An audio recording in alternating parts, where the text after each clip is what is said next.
Hay, aparte de esta, una reacción directa del demiurgo que conviene conocer.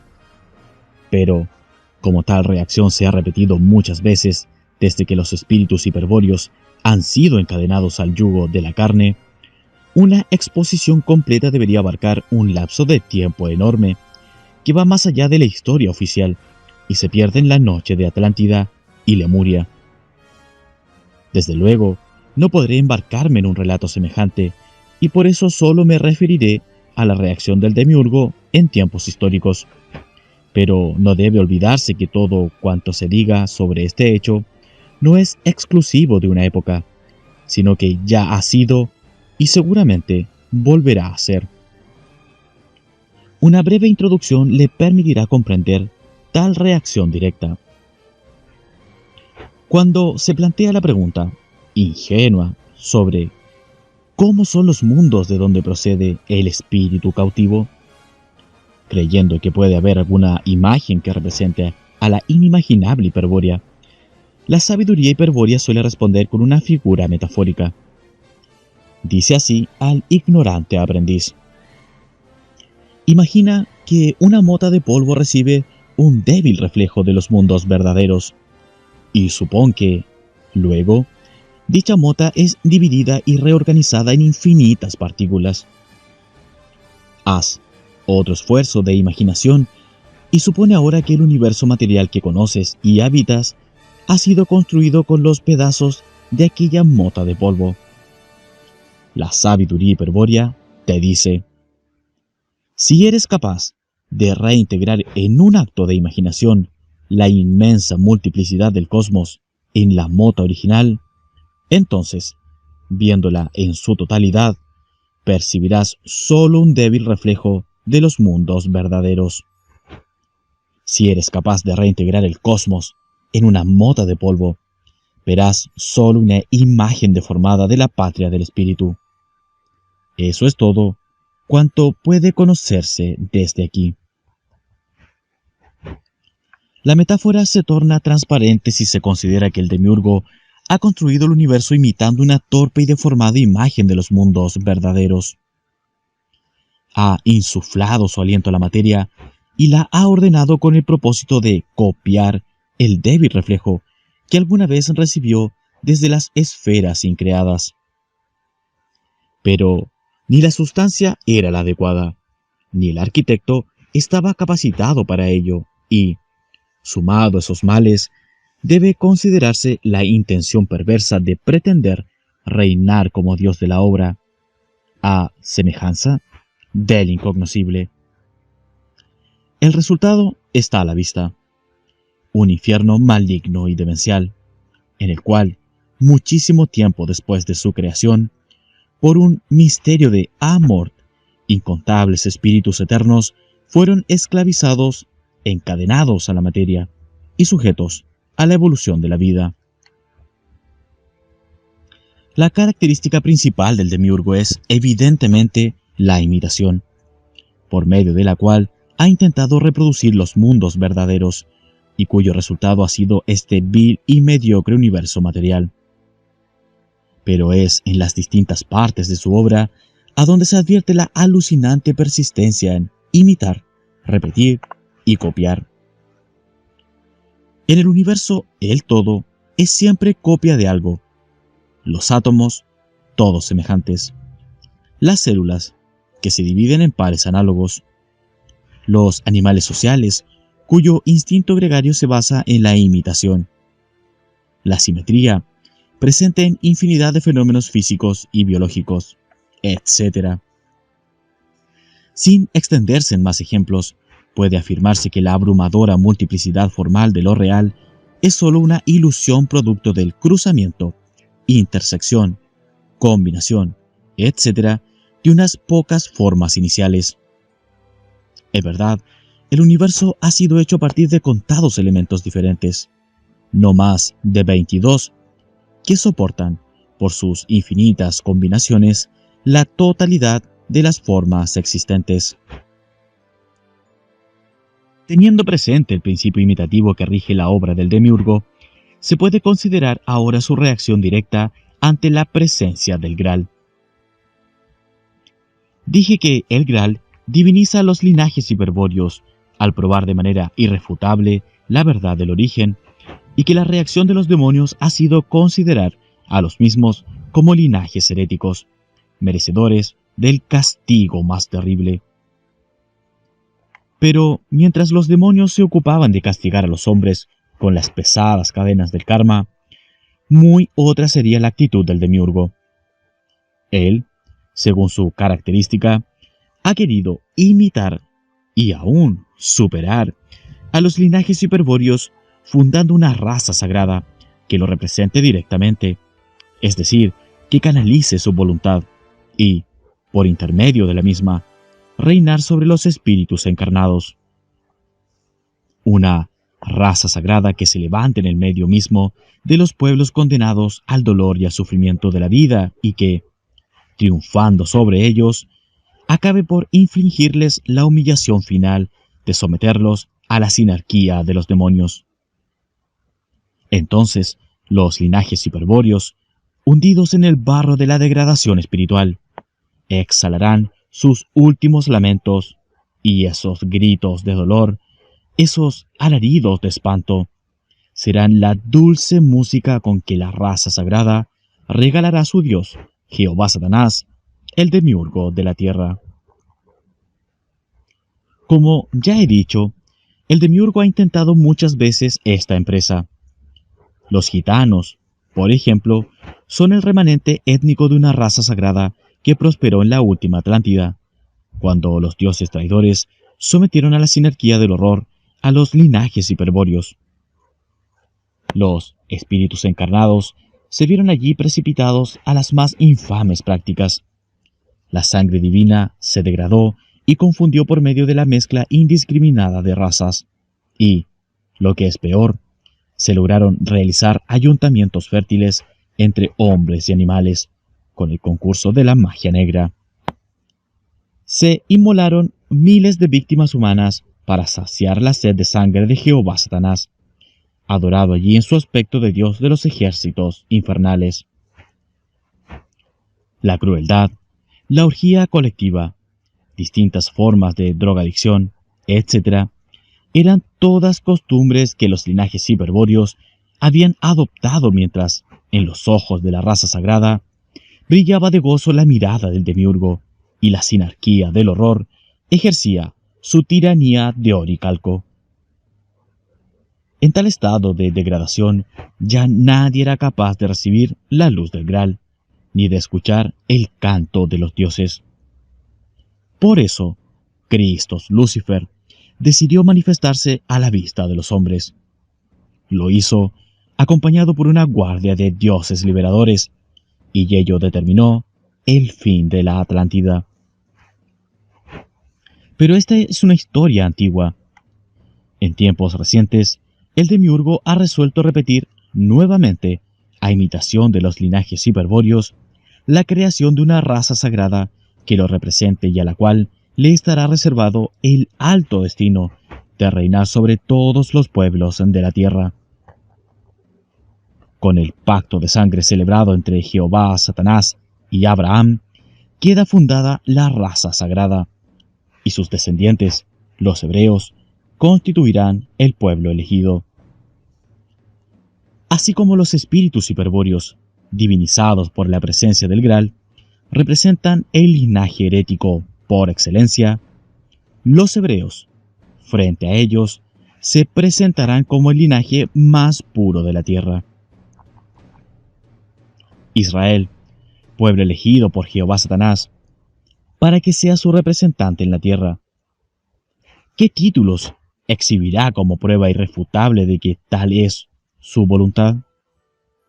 El demiurgo, siguiendo su habitual sistema de imitar, razona de este modo. Si por la gema de Christos Lucifer, el Graal, ha sido divinizado el linaje hiperbóreo, también por una piedra del cielo será consagrada la estirpe de Abraham.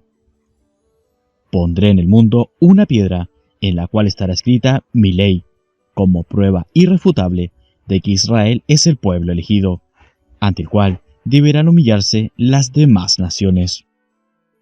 Tal es la reacción directa del demiurgo. Elige de entre la hez de la humanidad al pueblo más miserable, y luego de pactar con él, le hace crecer a la sombra de reinos poderosos. Cuando decide que a la raza sagrada le ha llegado el momento de cumplir su misión histórica, renueva el pacto, entregando a Moisés la clave del poder. Entonces Israel, el linaje más puro de la tierra, atraviesa los milenios y marcha hacia su futuro de gloria, mientras los imperios y los reinos se hunden en el polvo de la historia. Sin duda, ha sido efectiva la reacción del demiurgo, y poderosos han resultado los efectos de su piedra, la fuerza de su ley. Por eso cabe preguntarse, ¿qué es en realidad lo que Jehová Satanás entrega a los hebreos como instrumento de poder y de dominación universal? Lo repetiré sintéticamente. Las tablas de la ley contienen el secreto de las 22 voces que el demiurgo pronunció cuando ordenó la materia, y por las cuales ha sido formado todo lo existente. El conjunto de símbolos contenidos en las tablas de la ley es lo que de antiguo se conoce como cábala acústica. En la Atlántida, este conocimiento fue en principio patrimonio de otra raza sagrada, pero, más adelante, los guardianes del arte lítico, antepasados del Cromañón y padres de la raza blanca, llegaron a dominarlo por completo. Las tablas de la ley son entonces la piedra que el demiurgo ha puesto en el mundo como soporte metafísico de la raza sagrada, a imitación del conjunto linaje hiperbóreo Graal. Sin embargo, como en todas las imitaciones del demiurgo, no debe verse aquí una equivalencia demasiado precisa. El Graal, desde el pasado, refleja para cada uno de los hombres el origen divino y constituye un intento de Christos Lucifer por acudir en ayuda de los espíritus cautivos, o, en otras palabras, la influencia del Graal apunta a lo individual y a lo espiritual. Las tablas de la ley, por el contrario, apuntan a lo colectivo, entre Jehová Satanás y el pueblo hebreo, y, además, su contenido cabalístico revela las claves que permiten dominar todas las ciencias materiales. Si la confusión estratégica, la encarnación, el encadenamiento a la ley del karma, etc., son males terribles que aquejan a los espíritus hiperbóreos, la convivencia terrestre con una raza sagrada de Jehová Satanás es sin duda la más espantosa pesadilla, peor aún que cualquiera de las desdichas mencionadas. Porque, a partir del pacto renovado con Moisés, la enemistad racial entre los linajes hiperbóreos, heréticos, y el linaje hebreo, sagrado, será permanente y eterna, con la desventaja irreversible para los primeros de que la voluntad infernal del demiurgo se expresará irresistiblemente a través de los segundos. Después de la aparición de Israel, solo le queda al hombre la alternativa dramática de regresar al origen o sucumbir definitivamente. Escarbando en el mito hebreo de Abel y Caín, bajo un velo de calumnias, puede apreciarse una descripción acertada de la enemistad racial y teológica entre hebreos e hiperbóreos. En dicho mito, Abel, que es pastor de rebaños, representa el tipo básico del hebreo, y Caín, el labrador, a la figura del hombre de linaje hiperbóreo.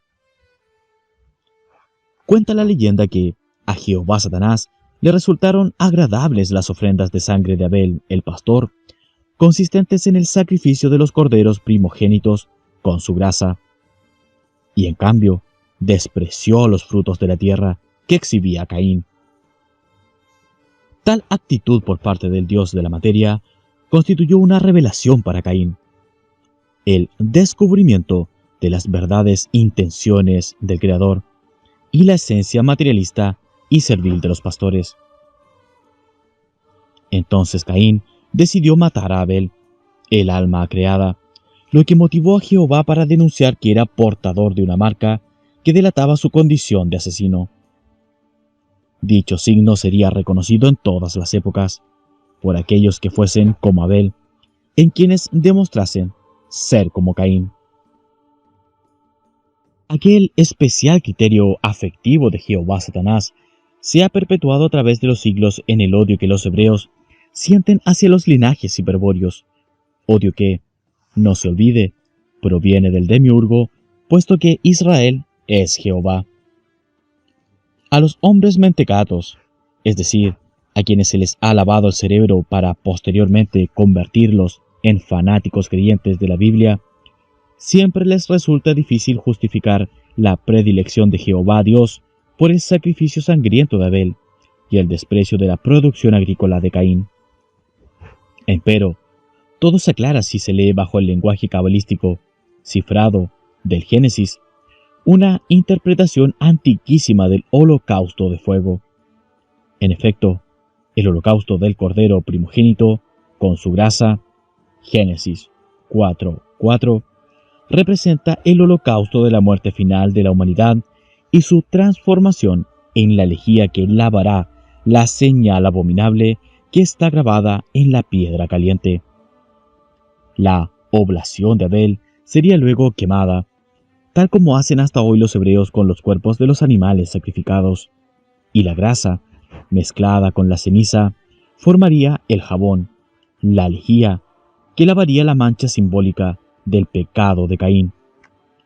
Tal pecado es, naturalmente, ser agricultor, sembrador de cereales, adorador de la diosa Ama, o Ceres, o Demeter, o la Virgen de Agartha, la madre de Nabután, es decir, quien entregó la semilla del trigo a los hombres, la semilla del niño de piedra. La marca de Caín es, entonces, la señal en la piedra caliente, el símbolo del origen que causa el encadenamiento del Espíritu Eterno a la materia. Por eso Caín, al portar dicha marca, no podrá morir jamás.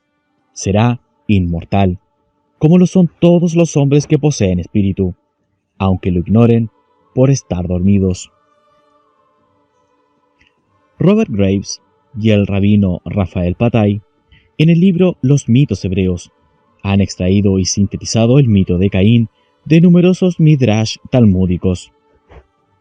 He aquí una de las versiones oficiales hebreas que demuestran el carácter espiritual luciférico de Caín y la naturaleza creada de Abel. Caín respondió a la represión de Dios con un grito que todavía repiten los blasfemos: «No hay ley ni juez». Cuando, poco después, encontró a Abel en un campo, le dijo: «No hay mundo futuro, ni recompensa para los justos, ni castigo para los malhechores. Este mundo no fue creado con misericordia, ni es gobernado con compasión. ¿Por qué otra causa ha sido aceptada tu ofrenda y rechazada la mía?» Abel respondió sencillamente: «La mía fue aceptada porque amo a Jehová Dios. La tuya fue rechazada porque le odias». Entonces Caín decidió golpear y matar a Abel. Es interesante profundizar más sobre la figura de Caín. Según la Biblia fue, además de agricultor, el primero que construyó ciudades amuralladas y el inventor de los pesos y medidas. Su descendiente, Tubal-Caín, desdoblamiento mítico del mismo Caín, fue fabricante de armas y de instrumentos musicales. Si se observa ahora esta figura de Caín, a la luz de la sabiduría hiperbórea, se comprobará que posee muchos de los atributos característicos de los linajes hiperbóreos. Ante todo, la asociación de la agricultura con la construcción de ciudades amuralladas es una antiquísima fórmula estratégica hiperbórea que emplearon recientemente, por ejemplo, los etruscos y los romanos, y que ha sido expresada con perfección por el rey germano Enrique I, el pajarero. Por otra parte, el invento de los pesos y medidas, que los hebreos atribuyen a Caín, los griegos a Hermes y los romanos a Mercurio, permite identificar a Caín con esos dos dioses hiperbóreos.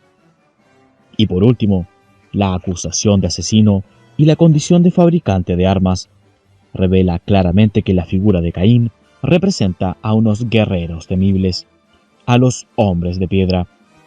A delatar o señalar esa calidad apunta claramente la denuncia de la famosa marca. En la Biblia, el libro sagrado del pueblo elegido, en el mito de Abel y Caín, se encuentran perfectamente reveladas las reglas de juego. En la preferencia de Jehová Satanás por los pastores hebreos, representados por Abel, y en el desprecio y castigo de los linajes hiperbóreos, simbolizados por Caín, aparece planteado el conflicto metafísico de los orígenes, pero actualizado ahora como confrontación cultural y biológica. La raza sagrada hebrea ha venido a traer la presencia de Jehová Satanás, presencia consciente, diferente del soplo panteísta con que el demiurgo anima la materia, al plano de la vida humana, de la encarnación, del dolor y del sufrimiento.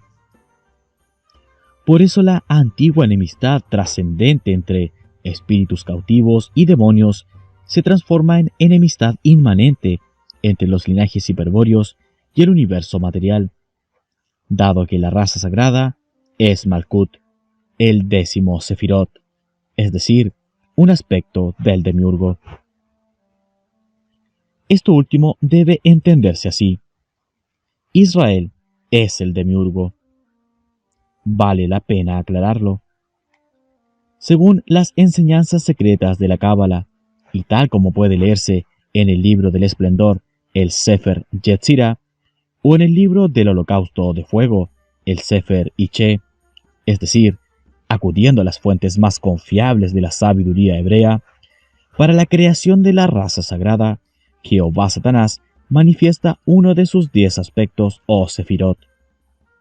El 10º Sefirot, Malkut, el reino, es el propio pueblo de Israel, de acuerdo a los textos oficiales hebreos, el cual guarda un nexo metafísico con el primer Sefirot, Keter, corona, que es la cabeza o conciencia suprema del demiurgo.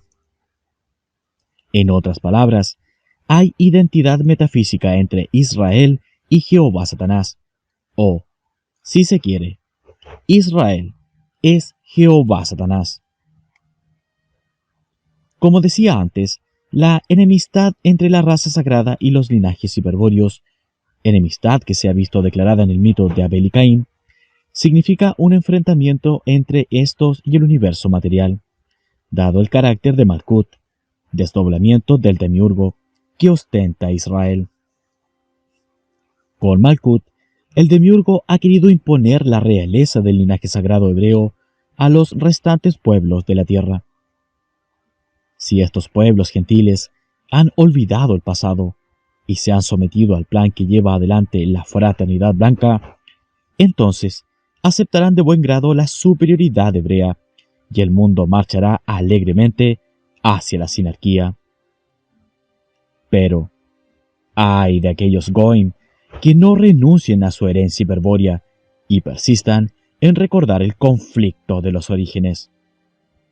No habrá lugar para ellos en la tierra porque, con la presencia de Malkut, el linaje sagrado de Israel, el demiurgo, asegura su persecución e inmediato aniquilamiento. Dramático destino el del espíritu cautivo. Durante milenios, recordar el origen, es decir, exhibir un linaje herético, era castigado por los demonios con un fuerte karma, y el dolor, el sufrimiento, eran tan terribles que se acababa por olvidar. Pero, mientras esta degradación ocurría, en el fondo de su corazón, bulliendo en su sangre, el condenado podía participar del recuerdo de sangre y acceder a la gnosis. Era su derecho. Si lograba elevarse desde la ciénaga de la confusión espiritual, nadie podía impedirle que recibiera la luz del Graal, ni que escuchara el canto de los dioses. Con Israel, ni esta miserable oportunidad de despertar sería ya posible, pues el conflicto fue planteado en términos biológicos, raciales, culturales. Quien se comprometa en la contienda debe ahora arriesgarlo todo, pues al enfrentar a Israel, se está enfrentando al mismo Demiurgo. Israel avanza en la historia con una fuerza irresistible. Sus grandes ideas van dominando poco a poco a la cultura de Occidente, paralelamente con el crecimiento de su potencia financiera. ¿Quién será capaz de oponerse a la fuerza conjunta del judeo-cristianismo, de la judeo-masonería, del judeo-marxismo, del sionismo, del trilateralismo? ¿Quién podría hacer saltar las bancas de Rothschild, de Jacobo Schiff, de Conan Love, de Rockefeller, etcétera? ¿Y quién competirá con los hebreos en los campos de la ciencia o el arte? Ya describí el fantástico poder material alcanzado por la sinarquía templaria en la Edad Media. Piense, Dr. Signagel, lo que ha de representar tal poder hoy día. Contra estas fuerzas organizadas, el hombre no tiene la mínima chance. Por eso, ante tan formidable poder, la única alternativa estratégica válida es la confrontación racial. A la raza sagrada de Jehová Satanás, oponer el linaje hiperbóreo de los espíritus cautivos. Y en este choque de linajes, en esta guerra llevada al terreno de la sangre, el hombre despierto, aquel que recuerde y desea regresar, deberá escuchar el canto de los dioses y, siguiendo una vía secreta de liberación, hallar la salida, regresar al origen y transmutarse en nombre de piedra. Habrá cumplido así con la primera parte de la estrategia odal. Pero si un líder carismático, despierto y transmutado, se pone al frente de una comunidad racial y decide guiar a los hombres en conjunto de regreso al origen, podrá aplicar en su totalidad la estrategia odal, aprovechando la presencia del Graal. En este caso, el líder planteará la guerra total contra las fuerzas demoníacas de la sinarquía, pero especialmente ejercerá su máxima presión sobre la raza sagrada, pues ella representa directamente al enemigo, o sea, al demiurgo cautivador. Sin embargo, solo en épocas modernas, cuando la presencia de universal de la sinarquía y el poder de la raza sagrada queden en evidencia, será posible que algún gran jefe identifique correctamente al enemigo y declare contra ellos la guerra total.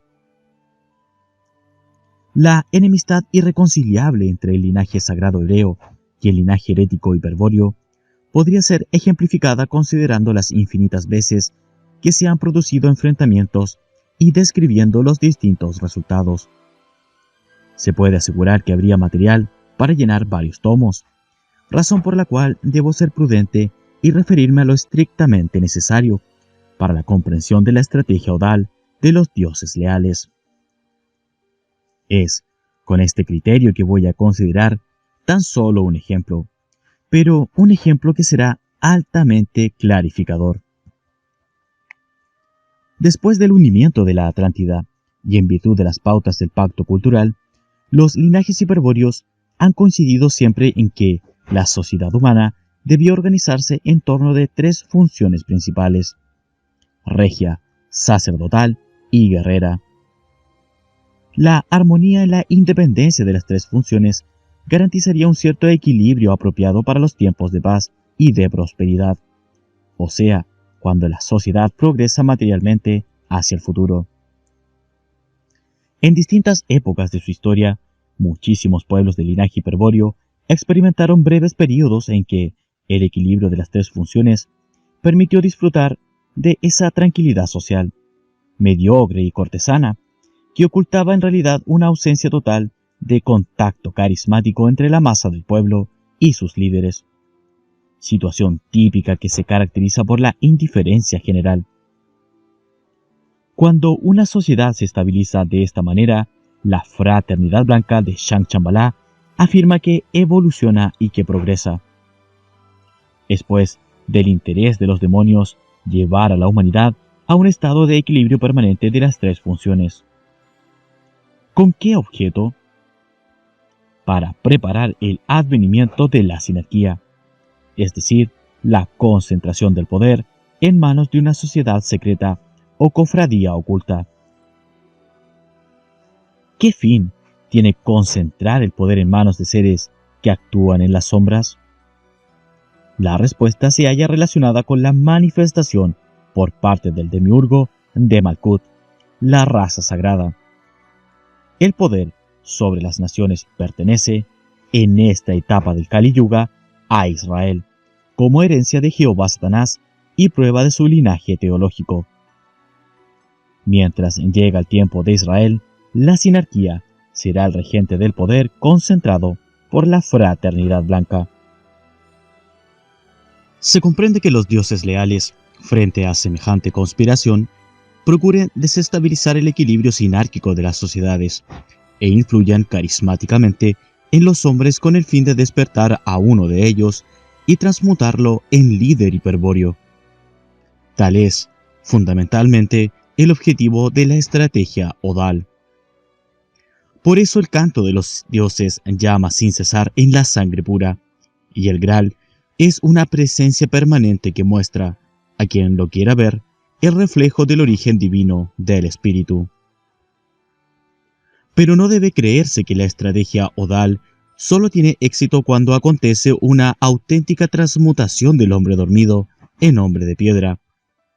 Ese es sin duda el más importante éxito, pero el mismo no es muy frecuente, especialmente en el caso de líderes o conductores de pueblos.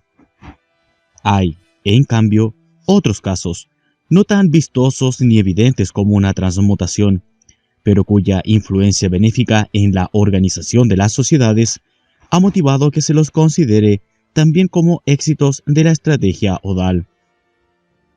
Me refiero específicamente a aquellos líderes que, con cierto grado de inconsciencia, escuchan el canto carismático e intuyen algunos principios de la sabiduría hiperbórea. Como no se hallan completamente despiertos e ignoran el origen del mensaje, proceden a aplicar en el gobierno de sus pueblos los principios estratégicos tomándolos por invención propia. Podría abundar en ejemplos, pero tendrá particular interés para usted, doctor, considerar el caso de quienes han descubierto, sin saberlo, el principio del cerco. Cuando en la estructura mental de un líder se ha incorporado el principio del cerco, su sangre pura, y con esta el canto de los dioses, le impulsa a aplicar la ley del cerco en todos sus actos concretos. Surgen así, desde sociedades particulares hasta teorías políticas, filosóficas, morales, etc., concebidas y ejecutadas de acuerdo a la ley del cerco, en el marco de la estrategia odal. Un ejemplo típico es la idea del imperio universal. Vale la pena comentarlo. Cuando la estrategia odal consigue despertar la naturaleza divina en algún líder, es factible que su posterior actividad provoque notables cambios sociales. Si es rey, es decir, si ejerce la función regia, avanzará gibelinamente sobre la función sacerdotal y, con el apoyo de la función guerrera, tratará de expandir los límites de su estado. Si el líder es un guerrero notable, no tardará en ceñirse la corona para después, aplastando a la función sacerdotal, abocarse a la tarea de organizar un estado militar. En la mayoría de los casos, el desequilibrio de las tres funciones se realiza a costa de la función sacerdotal, que suele ser lunar y sinárquica. Lo importante es que el líder, rey o guerrero, al aplicar la ley del cerco en su visión de la sociedad, concluye generalmente por coincidir en la idea del imperio universal como la más apropiada para demostrar la superioridad de su raza y para perpetuar el recuerdo de su estirpe. El Estado universal de Akkad, los imperios de Siria y Babilonia, el gran imperio persa, destruido por Alejandro Magno, el imperio romano, etc., han sido concebidos del mismo modo, por la aplicación de la ley del cerco, en el marco de la estrategia odal, que han hecho los líderes hiperbóreos en el curso de los milenios. No puedo dejar de mencionar que muchas ideas modernas registran el mismo procedimiento en su concepción. Tal las distintas variantes del nacionalismo, el fascismo, el falangismo, el nacionalsocialismo, las federaciones y confederaciones, etc. Estas y muchas otras teorías políticas son el producto de la aplicación de la ley del cerco por parte de algunos líderes modernos.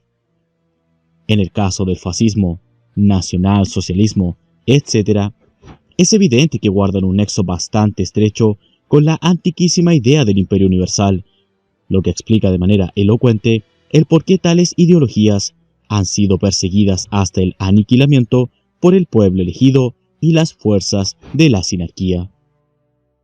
Es que, justamente, la idea del imperio universal, que es hiperbórea y surge de la aplicación de la ley del cerco, se opone irreductiblemente a la idea de la sinarquía universal, propiciada por la fraternidad blanca de Chang Chambalá y llevada adelante en favor del pueblo elegido. Me había propuesto dar un ejemplo de la enemistad irreconciliable entre el linaje herético hiperbóreo y el linaje sagrado hebreo, y ello ha quedado de manifiesto la oposición entre imperio universal y sinarquía, es decir, entre sus respectivas concepciones ideales de la sociedad. Munido de estas claves, cualquiera puede revisar la historia y sacar sus propias conclusiones. No es, pues, necesario insistir más sobre ello. Dije anteriormente que la raza sagrada fue creada por el demiurgo a imitación de los linajes hiperbóreos, y mostré que las tablas de la ley y el terrible conocimiento con que estaban escritas les fueron entregadas a los hebreos a semejanza del Graal. Puedo agregar ahora que la imitación no concluyó allí. Por el contrario, durante siglos se preparó una infernal falsificación histórica que en los hechos venía a significar un agravio infinitamente más ofensivo que la imitación de los linajes hiperbóreos o del Graal. Estoy hablando de la usurpación, vulgarización y degradación perpetrada contra la figura divina de Christos Lucifer. Ya mencioné que, durante los días de mayor decadencia espiritual de la Atlántida, Christos Lucifer se manifestó a la vista de los hombres dormidos. Su presencia tuvo la virtud de purificar y orientar a muchos hombres, quienes, gracias a este descenso a los infiernos realizado por el gallardo Señor, pudieron así emprender el sendero del regreso. Sin embargo, la reacción cobarde de los dioses traidores, que recurrieron al empleo de la magia negra para impedir el rescate, condujo finalmente a una guerra sin cuartel que solo concluyó cuando hubo desaparecido la última Atlántida. Y aunque el continente Atlante desapareció devorado por las aguas y miles de años de barbarie y confusión estratégica borraron estos hechos de la historia, no es menos cierto que el drama vivido fue tan intenso que jamás se oscureció del todo en la memoria colectiva de los linajes hiperbóreos. Por eso, cuando el demiurgo concibió la siniestra idea de imitar, burdamente, la imagen redentora de Christos Lucifer descendiendo entre los hombres, era inexorable que tal infamia desencadenaría cambios irreversibles y enfrentamientos definitivos. ¿Qué pretendía esta vez el demiurgo? Aunque parezca increíble, deseaba producir, a imitación de la transmutación hiperbórea, un salto en la humanidad. Pero no nos asombremos demasiado. Lo que se buscaba era un salto hacia adelante, hacia el futuro, y por sobre todo, se intentaba ceñir a los miembros de la humanidad, sin distinción alguna por su raza o religión, a un tipo psicológico universal, o sea, a un arquetipo colectivo. Ese arquetipo, por supuesto, era el de la raza hebrea, pues lo que se quería en definitiva era judaizar a la humanidad y prepararla para el gobierno mundial de la sinarquía. Para llevar adelante un plan tan ambicioso, se pondrían en movimiento numerosas fuerzas, las que concurrirían hacia la figura del Mesías y harían posible su ministerio terrestre. Para la misión de preparar el vehículo mediante el cual Jehová Satanás se manifestaría a los hombres, fue comisionado uno de los maestros de sabiduría de la Fraternidad Blanca, quien sería conocido, luego de su encarnación, como Jesús de Nazaret. Tampoco se descuidó la cuestión del linaje, y por eso el Maestro Jesús encarnó en el seno de una familia hebrea, cuya genealogía podía remontarse hasta Abraham. Pero el cuerpo físico del Mesías poseería una constitución diferente al de un simple hebreo. María sería preñada con la mirada por uno de los demonios de la jerarquía, el ángel Gabriel, quien en realidad emplea el método de intersección de campos, una de las 3 formas de partenogénesis que existen. De este modo, se imitaba también a la Virgen de Agartha, Ama, la madre de Nabután, que fue embarazada en Venus por otro ángel, el serafín Lucifer. El Maestro Jesús animaría durante 30 años ese cuerpo superior, pero sería la secta esenia la que durante todo ese tiempo se encargaría de desarrollar sus potencialidades esotéricas, entrenándolo en los secretos de la cábala acústica. En esta tarea, los esenios serían asistidos por los maestros de la jerarquía, y estos por los dioses traidores. Todo Changchambala se había concentrado en sostener al Mesías, ya que del éxito de su misión dependería en gran medida la evolución futura de la humanidad. Si la obra del Mesías triunfaba, la humanidad entera sería civilizada, es decir, judaizada, y se acabaría la barbarie, es decir, el recuerdo mitológico de los ancestros divinos. Lo más horroroso de esta conjura era que el demiurgo y sus demonios contaban esta vez con el recuerdo de la sangre que los linajes hiperbóreos aún guardaban del Cristo de la Atlántida para atraerlos hacia su imitación, el Jesús Cristo, y mediante una fantástica confusión someterlos definitivamente. Con qué colosal hipocresía se planificó y ejecutó la estafa. Luego de Jesús Cristo, ¿quién sería ya capaz de distinguir entre el Cristo de la Atlántida y su caricatura? Solo unos pocos han sospechado el engaño: gnósticos, maniqueos y cátaros, y contra ellos ha caído el anatema de las fuerzas oscuras, la persecución y el aniquilamiento. Es que este Jesús Cristo, como arquetipo judaico que es, permite muchas interpretaciones, todas legales, según la conveniencia de la sinarquía. Hay un Cristo redentor, un Cristo de piedad, un Cristo que vendrá, un Cristo Dios, un Cristo hombre, un Cristo revolucionario social, un Cristo cósmico, un Cristo avatar, etc. Lo que jamás se permitirá concebir o recordar a nadie es un Christos de luz increada, es decir, un Christos Lucifer. Después de Jesús Cristo, ese será el mayor pecado, la más grande herejía, y el castigo merecido será castigo ejemplar. En el año 30 de la era cristiana, el Verbo se hizo carne y habitó entre los hombres. Aquel por cuya palabra fue creado el mundo, se vistió con el ropaje de su arquetipo hebreo, Malkut, y se manifestó a los hombres en la persona de Jesús de Nazaret. Fenómeno de los fenómenos, maravilla de las maravillas. Qué espectáculo prodigioso habrá sido ver al demiurgo hecho hombre.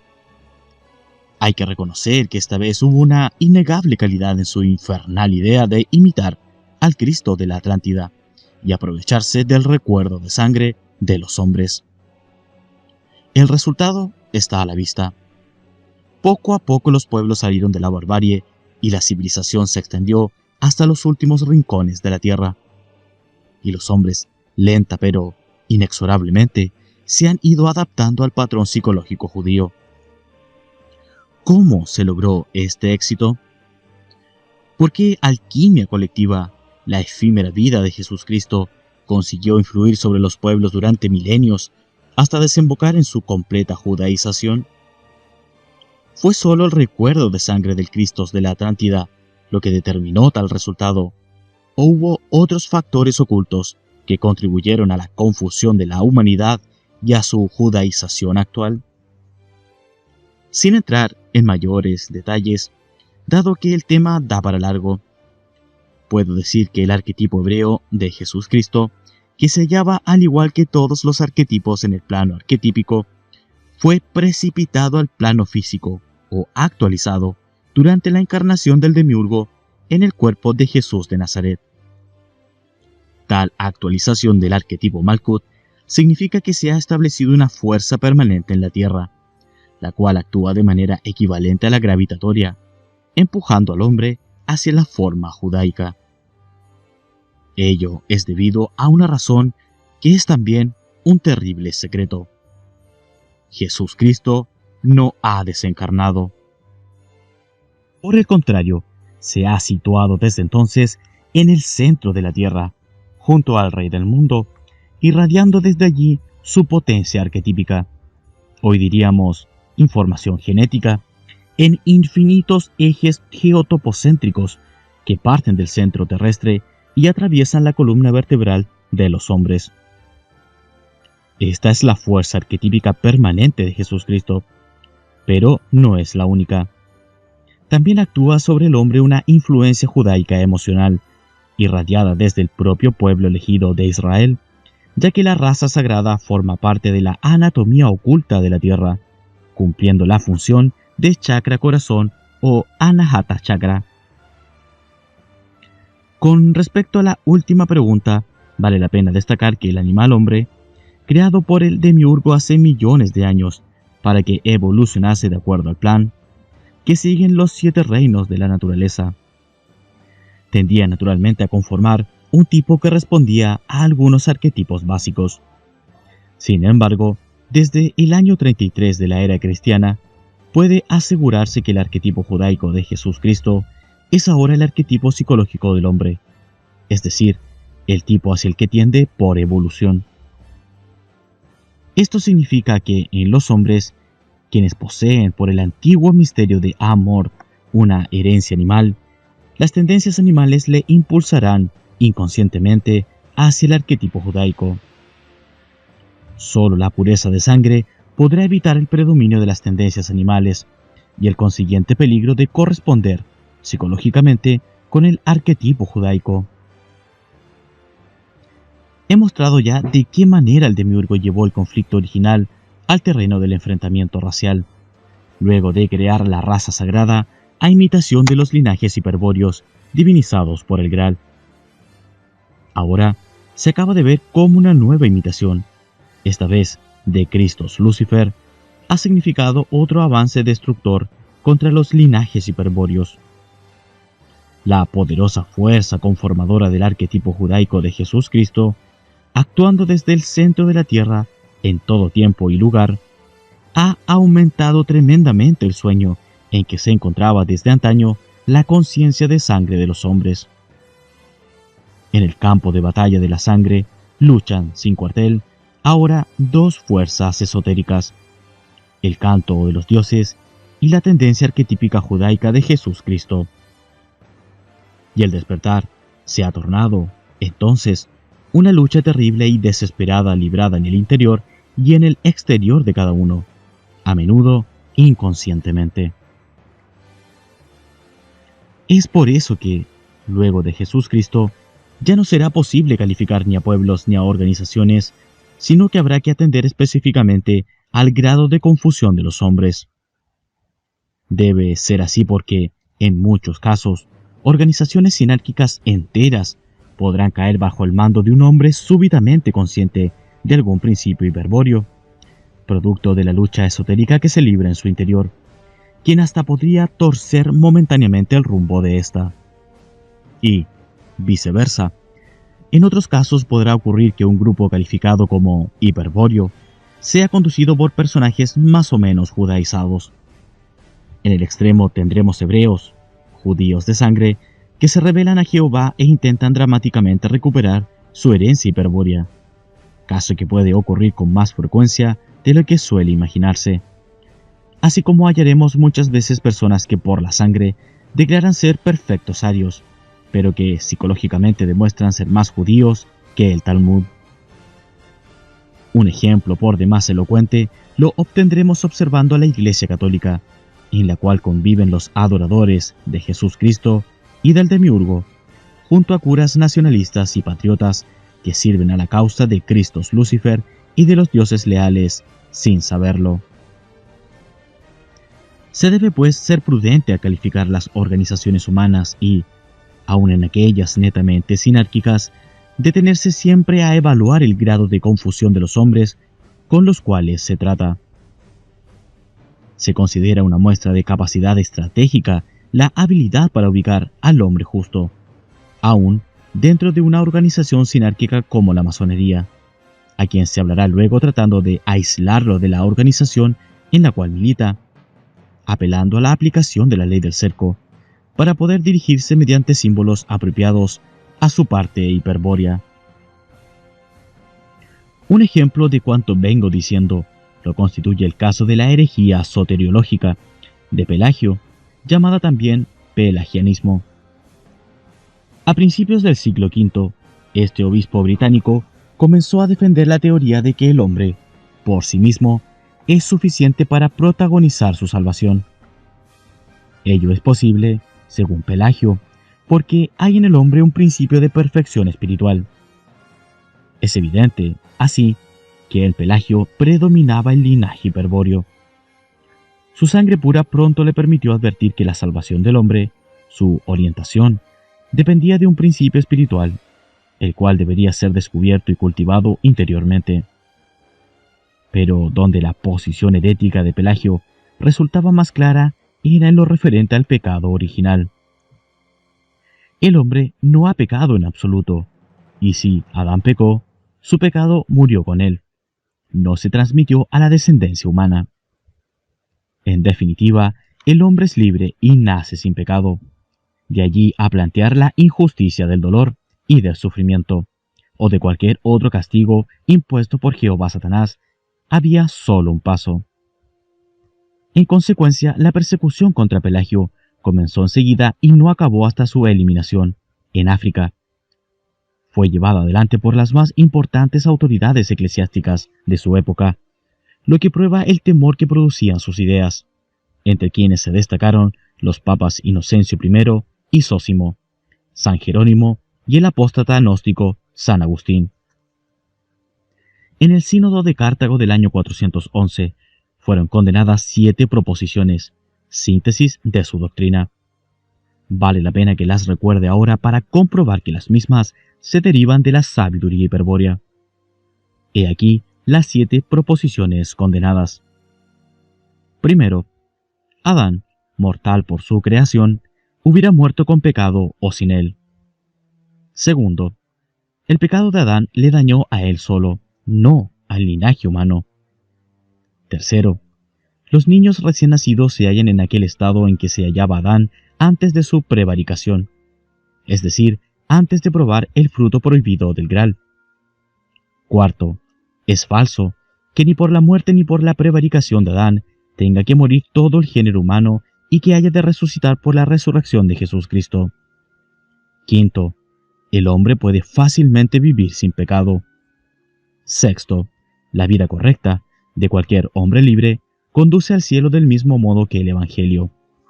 Séptimo, antes de la venida de Jesucristo hubo hombres impecables, es decir, que de hecho no pecaron. 47º día. Síntesis general de la sabiduría hiperbórea.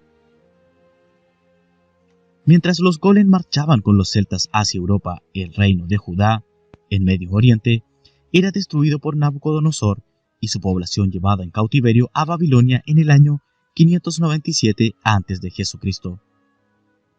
Fueron liberados en el 536 y, 20 años después, en el 516, reconstruyeron el templo de Salomón sin hallar el arca con las tablas de la ley. En el siglo IV fueron dominados por los griegos de Alejandro y en el siglo II se aliaron con los romanos contra los griegos, 140 a.C. Luego de la muerte de Julio César, el Senado de Roma otorgó el título de rey de Judea a Herodes I, en el año 37 a.C., y en el primer año de la era cristiana, o en el cuarto antes de Jesucristo si se quiere, nació el Salvador, Jesús de Nazaret, el Cristo. Después de Herodes I, los romanos quitaron al pueblo elegido la posibilidad de tener un rey de su linaje y colocaron en el poder a una serie de procuradores que intentaron vanamente dominar la creciente agitación social. La crucifixión de Jesucristo, que no existió, o la lucha contra los cristianos, que suele darse como explicación de la actitud belicosa y suicida de los judíos, no son correctas, siendo la verdadera causa del malestar el hecho, presentido por todos los miembros de la raza sagrada, de que el arquetipo hebreo sería arrojado a los gentiles. Era palpable para ellos, en virtud de compartir la substancia del demiurgo, la acción judaizante que se realizaría de allí en adelante sobre todo el mundo. Lo que no les aparecía tan claro era de qué modo, luego de la presencia de Jesucristo, podría cumplirse el antiguo pacto con Jehová Satanás, la promesa de que el linaje sagrado heredaría el poder sobre las demás naciones. Harían falta varios siglos y el trabajo de eminentes rabinos cabalistas para que los hebreos recuperasen la fe sobre su papel en la historia. Pero mientras ese tiempo llegaba, la paciencia de los romanos se agotó mucho antes. En el año 70 después de Jesucristo, el general Tito destruyó Jerusalén, el templo de Salomón, y dispersó a los judíos por todos los rincones del Imperio Romano. Con la diáspora del año 70 comienza la historia moderna del pueblo elegido, cuya culminación está por producirse en nuestros días, cuando la sinarquía transfiere a sus manos la totalidad del poder mundial. Cuando en el 313 el emperador Constantino el Grande reconoció al cristianismo como religión oficial del Imperio Romano, se inició una época difícil para la raza sagrada. El motivo era que en los pueblos recientemente cristianizados predominaba más el recuerdo de sangre de Cristo Lucifer que el arquetipo judaico de Jesucristo, hecho que casi siempre desembocaba en un generalizado sentimiento antijudío. Aunque a la larga terminaría por triunfar la permanente influencia del rayo geotopocéntrico de Jesucristo por sobre el recuerdo hiperbóreo, y las masas acabarían judaizadas. Mientras tanto, la raza sagrada correría el peligro de ser exterminada. Pero la amenaza pronto sería conjurada. Si existió realmente un peligro efectivo contra los hebreos, es algo que habrá que dudar, pues, en el siglo V, San Benito de Nurcia funda la orden en la que ingresarán en masa los golem cristianos, quienes se abocarán, desde entonces, a la tarea de mediar entre la iglesia y la sinagoga. Según informé en días anteriores, las tablas de la ley quedaron en donde las había ocultado Salomón, y recién fueron halladas por los golem templarios en la Edad Media. Aquellas tablas han sido hechas por el demiurgo Jehová Satanás para imitar la acción fundadora del Graal. Hay que indagar, pues, ¿qué fue del Graal? ¿El modelo metafísico de las tablas? Al contrario de la pregunta por las tablas de la ley, que obligó a referirse a hechos de la historia, la cuestión del Graal me llevará al terreno estrictamente esotérico.